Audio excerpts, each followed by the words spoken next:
A very good afternoon to you.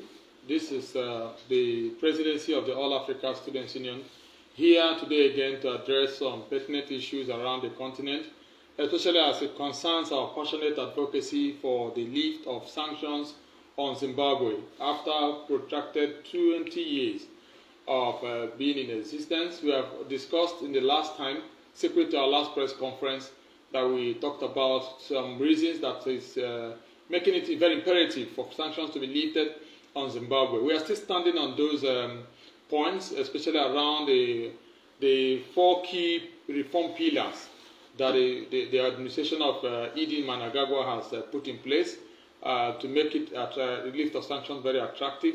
We have also talked about the need for Zimbabwe to progress at the same pace with other African countries. We also talked about not to allow Zimbabwe to be susceptible to insurgency, with the fact that we know that they may not be able to possess arms to protect their territorial integrity.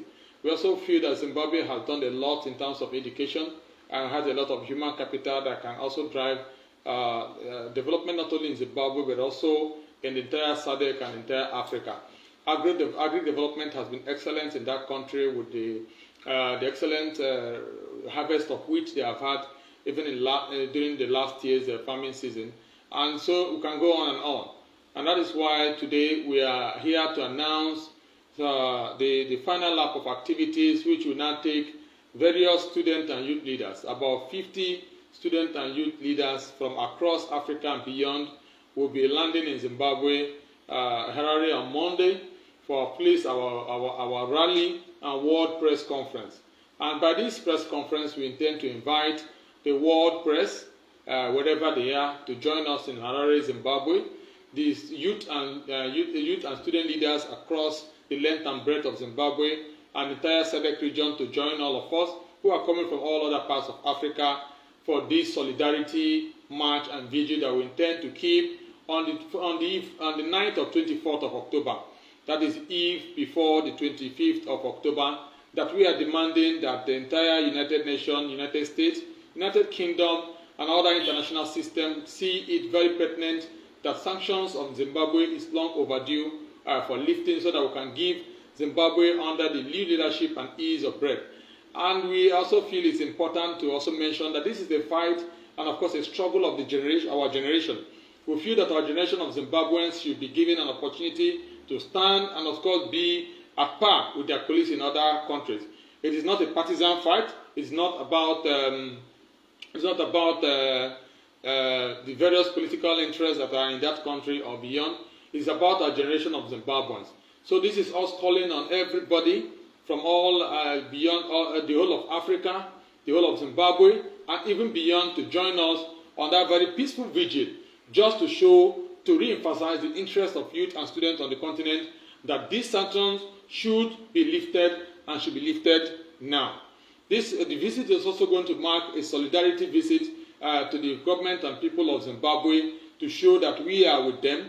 And as such, students and youth leaders across the continent are expected to arrive in Harare on the 23rd of this month, that is Monday next week, and of course to prepare for the eve of rallies, protests, the vigil keeping our young people to say we are not sleeping until we see that the sanction is lifted on 25th of October. And of course on that day, we intend to register unequivocally our solidarity with the people and government of Zimbabwe by a solidarity visit to His Excellency Idi Mnangagwa. That will afford us an opportunity to identify with Zimbabwe and say, we are together with Zimbabwe in this fight. Zimbabwe has come a long way in terms of various struggles right from the time of the Rhodesia Republic. We also demand that the Lancaster Agreement, which should have been respected way back 30 years ago, should also still be respected as it is now. Our generation of Zimbabwe, once again, should be allowed to thrive and enjoy the freedom that we have enjoyed economically and otherwise. So, ladies and gentlemen of the press, this is a briefing as to how far we have come and also how far we intend to go, and of course how far we shall continue to go.